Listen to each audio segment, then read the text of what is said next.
What's up, everybody? This is random thoughts from my sadness and anger. Let's see. I'm genuinely nervous about making this video because when I'm sad and when I'm angry, I come up with some things that I don't always like and don't feel super comfortable sharing. So let's see.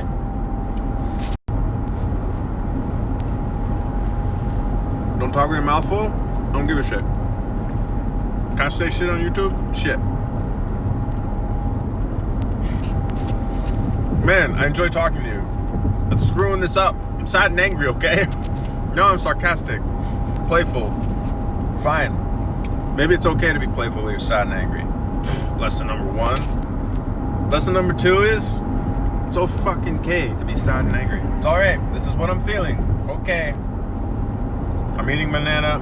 I'm driving. I'm sad and angry. I'm crinkling a bag, and you can't see it. That's probably super annoying. I'm eating cashews. That's okay. Bam. Lesson number 3.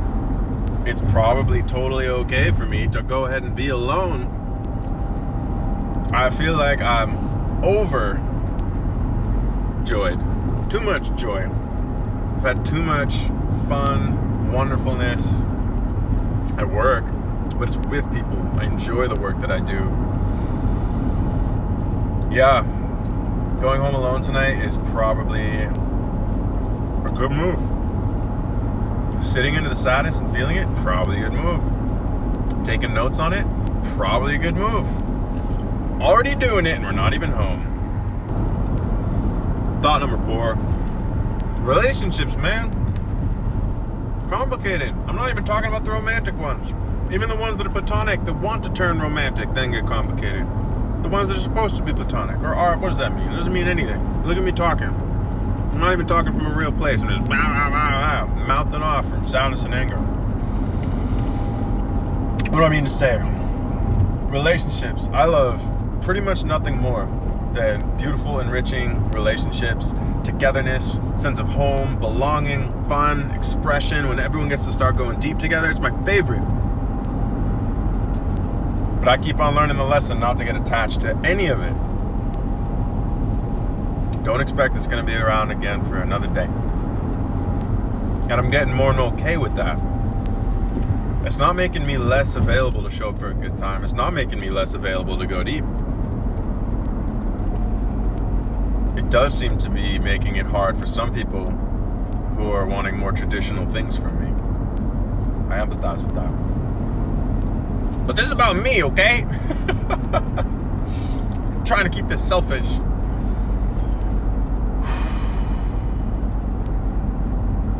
Man. So yeah, lesson number 4 is relationships are hard. I value them immensely. I'm appreciating a kind of actively unattached approach. I notice I'm getting attached in places. I love the way I get to love the friend that I feel like I'm losing, that wants more from me, that I don't want to give. I don't want to give it under those circumstances. I'm feeling like I'm going to lose them if I don't. I'm not playing that game. So I feel sad and angry that I'm losing these things, that I feel like I've showed up well, that this relationship has been beautiful. I'm sad, I'm angry. And there's lots of other relationships in my life.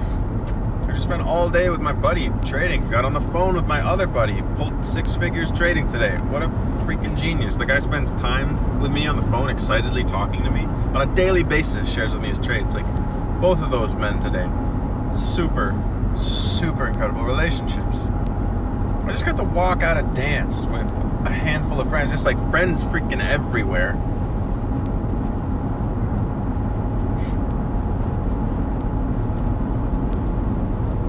Lesson 5. How much can I swear on YouTube? I am so over your awkwardness. I'm over it. This like weird, awkward, small, manipulative stuff. Not you, but some of these other people. Oh my God. What are you doing? What are you doing? Okay, I dislike when people going through their stuff start to like contort and project so much on you that they start showing up in these really weird kind of like creepy ways. I've had people like satellite me at events, literally satelliting me. It's so weird. I've had people come and walk right up to me and then like look at me with this like meek like, what? What? Oh my god. Oh my god, be a person. Please be your own person who's stable and communicates. Please. Oh gosh. Okay. Thought lesson number 6. I still, even though I'm sad and angry, want to have empathy and compassion for all of these people. Have empathy and compassion. Gosh, do I know what it feels like to like someone that doesn't like me back? I don't know, maybe, probably. I could take a minute to think about it. That sounds ridiculous. Sorry. It's true. I'm not sure. Yes, I do. Yes, absolutely. Yes, absolutely. I can relate. Okay. Moving on. Can I relate to being awkward and people reacting weird to that, not liking my flavor of awkward? Sure, but it feels like more like choice. And so what I'm really, there I go, thinking about me. Am I allowed to be selfish? I don't know. Number 6 is tricky. Empathy and compassion. Let's do this with empathy and compassion. What if empathy and compassion's for me? Okay. And I'm not saying reflective for me. Empathy and compassion. If I practice empathy and compassion, I get to continue to expand my heart and feel free of the agitation of blame and judgment and these other things. All right, let's all take this minute to practice some empathy and compassion. Go ahead and conjure up someone you're holding some grudge toward. Let's get into our body, drop into the heart space, touch your chest, rub your chest if it helps. Sometimes I rub my belly as well. Okay, I feel empathy and compassion. I feel empathy and compassion and forgiveness. I feel empathy and compassion and forgiveness, and I'm freeing you from my concern. I'm free. I am back. I am focusing on what serves me. Oh, it brings me such sadness. Oh my god. Freak. Gosh, I love this friend. Okay. Yeah, and still it's right. Cord cutting time. What the heck is cord cutting, might you ask? Okay, thought number 7, cord cutting. When you feel attachment to something or someone, cord cutting is something that might be useful if that's not going well and you want to get away and you're noticing like, oh, I feel all caught up in this thing, thinking about it, or the things they do are still affecting me. That's the cord. That's the energetic connection, the cord. It's a concept, it's a theory, it's a metaphor, it's an archetype, whatever.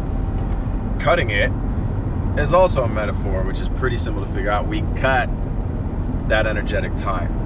What does that mean? No, it's not about casting some spell or doing this with your hand. It's about noticing where we're clinging on and finding that psychoenergetic place in ourselves where, wow, I notice I'm clinging and I'm not willing to let go, and beginning to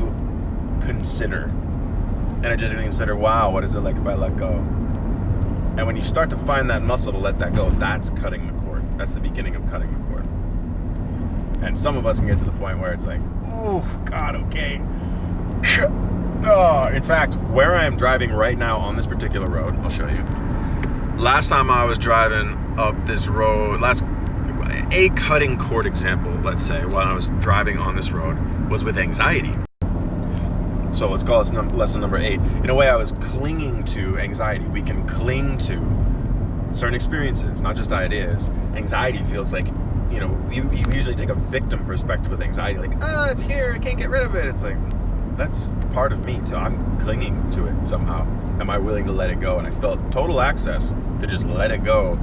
But there was this secondary part that said, no, there's something important here, listen. I digress, but the story is I sat with that thing for like half an hour before it gave me some infantile, like, we don't really know. And I'm like, God, thank you, you have something to say. What's the rest of the story? I find that interesting because most emotions have some clear story, like, they did me wrong. Got it, you're angry, you think they did you wrong. The anxiety was just, it took forever to find the voice. It was like, we don't really know. Like, we don't really know what? Like, thanks for something. It's like, we don't really know if they like us. It's like, oh, okay, cool insecurity. I hear you. That's sweet. That's great. Okay, done. We're done. And it's not like that insecurity is solved there, but the anxiety, the clinging to the anxiety. So in this case, what am I clinging to?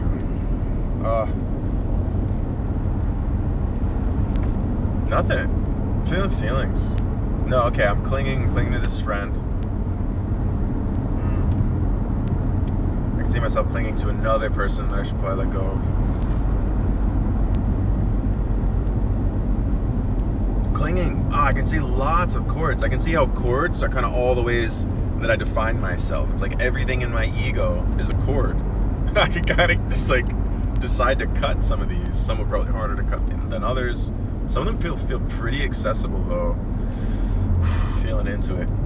This is weird. It's like, what do you watch? You watch a guy talking about his inner experience. I hope this is helpful. I hope this is making some sense to some of you. If it's not, try the next video. Usually I don't open up this much. In some of the older videos I do. Maybe in the future videos too. But we're making the naked pivot. Lesson number 10. When something works, pivot. Try it. Try it. Do what works. Try what works. That's right. If you want a religion after reality, goodness, and work, do what works. Highly recommend it. Not do what you imagine should work. Not do what you read in a blog post. Just do what works. You'd be amazed at the 80% truth sitting around right under our noses. People spend so much time talking about the silver linings as if everyone already knows the 80% truth. There's so many 80% truths that people won't talk about with each other. Take the time, just start noticing and reflecting. For example, what's an 80% truth here? That relationships are hard thing? It's like, yeah, all relationships seem to peel away. Most of them peel away. See, 10% of them maybe stick around significantly. Yeah. Oh, by the way, check this out.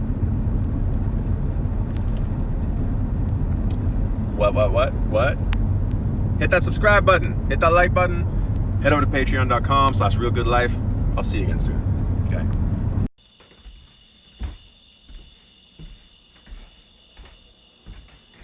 Something definitely cut off back there. I know. Sorry, not sorry. Just more angry. I feel you. Anyway, hit that like button. I'll see y'all again soon. It's bedtime. It's time for me to drop in. I'm going to read. I'm going to take a shower. I might make a smoothie. Friend gave me this Vitamix. Rad. Gosh, I like people. I like you. Subscribe. I'll see you soon. Good night.